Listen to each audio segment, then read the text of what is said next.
And usually I hate doing that stuff. It happens, but yeah, I think this time I just don't care. Let me paint you a picture. There is a man, a grown adult, who has built an entire brand around being tough. He spent 6 years getting punched in the face professionally. He has described himself as a road dog comedian who's put in over 12 years of hard work on the stand-up circuit. He talks constantly about mental toughness, about not caring what people think, about being comfortable in his own skin. That same man recently got invited to a roast-style comedy event, basically the format where everybody already knows they're going to get clowned, and then went on Joe Rogan's podcast to process his feelings about it in what can only be described as a certified full-spectrum meltdown. That man is Brendan Schaub, and what happened is both completely predictable and absolutely hilarious. This is the story of a guy who convinced himself he was a comedian, got the receipts handed to him in real time, and still couldn't process it. Buckle up. Like, you're really funny. And when you got Joe Rogan and I talking about how funny you are, we've had conversations about how incredibly funny you are. How Joe Rogan built his own problem. To really understand this meltdown, you have to go back to 2014, because that is the moment this entire comedy experiment was born, and spoiler alert, it was never really Brendan's idea to begin with. On December 6th, 2014, Brendan Schaub fought Travis Browne at UFC 181 and got knocked out in the first round. It was his last fight. And just days after that loss, Rogan had Schaub on a joint podcast with Bryan Callen recorded right there in Rogan's studio. And what started as a casual post-fight chat turned into what the internet has accurately described ever since as the intervention. Rogan sat across from a visibly bruised Brendan Schaub and told him directly, "You are not an elite UFC heavyweight. You're taking unnecessary damage. You need to stop fighting." The conversation was intense, it was emotional, and to Rogan's credit, it was honest. And then this is the important part. Rogan and Callen told him he should do comedy instead. They said he was a great storyteller, that he had the charisma, that he had what it took. Brendan Schaub walked out of that podcast a retired fighter and an aspiring comedian, 2 careers handed to him by other people. And that's not a knock on his hustle, because he did put in time on the road. He did grind the club circuit, but it matters for what comes later. Because a man who was talked into his career by his famous friends has a very different relationship with criticism than someone who climbed their way up from nothing on their own terms. Brendan Schaub's Gringo Poppy is the worst special I've ever seen. Potentially the worst special in the history of stand-up comedy. When the scores tell you what friends won't, here's where the story gets genuinely uncomfortable. And I want to be fair here, because nobody owes the world a comedy special. But Brendan Schaub asked for this particular spotlight himself. Twice. In 2019, Schaub released his debut Showtime special called You'd Be Surprised. The internet was very surprised, just not in the way he intended. The special scored a 1.4 out of 10 on IMDb from user ratings. On Rotten Tomatoes, the audience score sat at 7%. Review after review described it as stories without punchlines, a performer visibly uncomfortable on stage, and an hour of secondhand embarrassment that people genuinely struggled to finish. Now, you could give a debut special a pass. Everybody starts somewhere. Stand-up is brutal, and it takes years to develop your voice.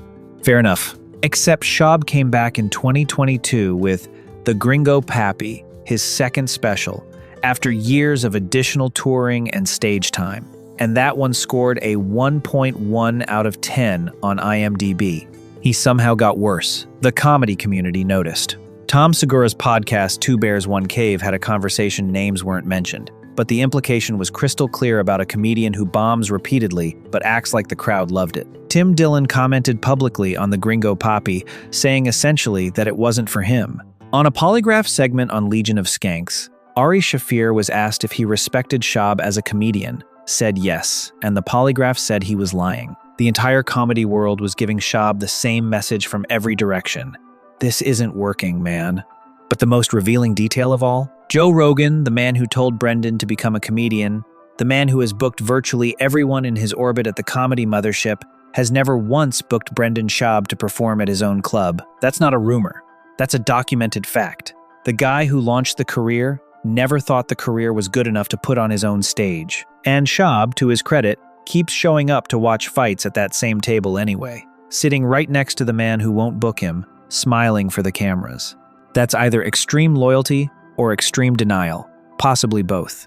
I gotta be home more. I'm gonna pull back from touring so much, and I just gotta be home, man. One roast invite and a whole identity crisis. So here we are in early 2026. Brendan Schaub has just announced he's pulling back from national touring to focus on his family. His infant daughter had emergency surgery. He's tired from over a decade on the road. Understandable stuff. He says he's stepping back. And then almost immediately after making that announcement, he reveals on the Schaub Show that his team got a call. A last-minute opening had come up for a roast-style comedy event hosted by sports commentator Max Kellerman. The original performer fell through. The producers said they were fans and asked if Schaub could put something together. Here's where it gets interesting. Schaub's own words on this are telling. He said, and I'm paraphrasing accurately here, he acknowledged that real roasters like Tony Hinchcliffe and Nikki Glazer spend weeks preparing with teams of writers. He acknowledged he's not a roaster by nature. He acknowledged it was last minute. And then he took the gig anyway. Now, the producers clarified pretty quickly they didn't actually want traditional roast material. They wanted Schaub's hot take on boxing and the current state of the sport, with maybe some zingers peppered in if he could manage it. So it wasn't even a real roast. It was a sports opinion segment with some light comedy flavoring. And yet, the aftermath of this whole thing still became a topic of extended emotional processing on JRE, which tells you everything about where Brendan Schaub's head is at when it comes to his identity as a comedian. Because here's the thing, if you're secure in who you are, a last-minute sports commentary appearance doesn't send you into an existential spiral. You do it, you move on, you either did well or you didn't, and life continues. The fact that this became fodder for a JRE session about whether people respect his comedy career says more than the roast itself ever could. Oh, Brent, get on me, big guy. All right. Come here, fella. He can't stop me from getting here. But that's what you're going to do. The podcast couch that replaced honest feedback. There's a dynamic on JRE that's been running for years now that deserves its own documentary. And it goes like this. Brendan Schaub gets criticism about his comedy, feels hurt by it, brings it to Joe Rogan's table, and Joe Rogan validates him. Every single time. And to be fair to Rogan, that's what friends do. You support your people. Nobody wants to sit across from their close friend and say, actually, yeah, man, the critics have a point. That's a brutal conversation to have. But here's the problem. When the entire external world comedy reviewers, fellow comedians, polygraph tests, ticket sales, your own mentor's booking decisions is sending you the same signal, and the one voice consistently telling you otherwise is the guy whose career endorsement launched yours in the first place, you are not getting honest feedback. You are getting comfortable feedback. And comfortable feedback in a creative field is a slow poison. The JRE couch has become Schaub's emotional safe room. He goes there after criticism. He gets reassured. He walks out feeling better. He doesn't adjust. And the cycle repeats. What's particularly wild about this is that Rogan built his entire reputation on brutal honesty. He famously told Schaub to his face that he wasn't good enough to be a top UFC heavyweight. That conversation is literally the most famous moment in Schaub's entire life, and Rogan is the one who delivered it. So Rogan clearly has the capability to be direct. He just stopped using it, at least when it comes to the comedy career he personally helped create. And you can understand why. When you're partially responsible for a man pivoting his entire life, there's a weight to that. But the kindest thing Rogan could do at this point is have a second intervention. Different subject, same couch. Wait a minute, right? Oh, look, I don't know. I had your back. It's amazing that it's not a trans woman. That would be dope. That's what they're Like going a to do big buff next. trans. What happens when nobody around you is honest? Zoom out for a second and look at the bigger picture. Because Brendan Schaub's situation is not unique. It's actually a symptom of something much wider that's been building inside the JRE ecosystem for years. Rogan's circle functions like a closed loop of mutual validation. The comedians who orbit JR get platforms, audiences, and social proof through association. In exchange, they reinforce each other constantly. They laugh at each other's material on podcasts, they book each other on shows, they clap along at the mothership. And what this creates, over time, is a group of people who become genuinely confused about whether they're actually good or just surrounded by yes men. The market eventually always provides the honest answer. IMDb scores don't care about who your friends are. Ticket refund rates don't care how many times you've been on JRE. The audience in the room goes quiet regardless of your podcast numbers. Brendan Schaub is the most visible version of this problem. But he's not the only one. He's just the one who scores 1.1 out of 10 loudest. The saddest part is that Schaub has genuine qualities that work well in specific formats.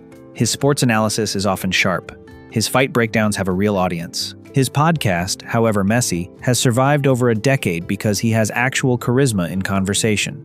Those are real skills, but none of them automatically transfer to stand-up comedy, which is its own brutal, specific discipline that demands something different. The friends who really care about Brendan Schaub are the ones who tell him that, not the ones who book him on their podcast after every bad review to remind him that the haters are just jealous. The most entertaining thing about Brendan Schaub is when people are making fun of him, because he is the joke.